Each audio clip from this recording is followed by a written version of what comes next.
Hello बच्चों, let's see the question. In the given figure angle x, angle y, angle z। तो हमें x और y और z तीनों को कैलकुलेट करना है। हमारे पास ये फिगर हमें दिया गया है। तो सबसे पहले हमें क्या करना है, हमें अपना की कंसेप्ट लिखते हैं। तो लेट्स से हमारा जो की कंसेप्ट होगा that is key concept. Key concept ये होगा कि the angle if vertically opposite, अगर कोई एंगल वर्टिकली अपोजिट है, angle if vertically opposite, then वो क्या होंगे, देन ऑलवेज या देन विल बी इक्वल। तो हमेशा वो इक्वल होंगे अगर वो वर्टिकली अपोजिट एंगल है देन। तो अगर मैं अपनी फिगर की यहां बात करता हूं, बेसिकली ये फिगर अगर मैं देखूं तो in this figure let's say हमारे पास ये 55 दिया है, तो ये वर्टिकली अपोजिट एंगल से ये x बना रहा है ये, तो हमारा x जो होगा वो भी हमारा 55 हो जाएगा।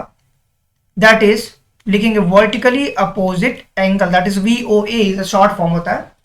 अब मेरे पास ये 55 आ चुका है। हमें पता है क्या कि अगर किसी भी स्ट्रेट लाइन पे अगर एक लीनियर पेयर बना दो एंगल्स का, अगर ये हमारे पास x है तो ये क्या होगा, हमेशा 180 माइनस x होता है।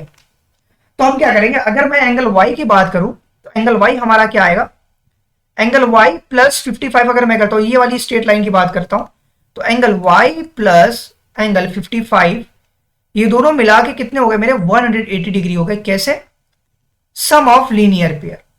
तो angle sum of angle for linear pair, अगर किसी लीनियर पेयर पे एंगल बनता है या स्ट्रेट लाइन पर, तो हमारा जो सम होता है एंगल्स का 180 डिग्री होता है।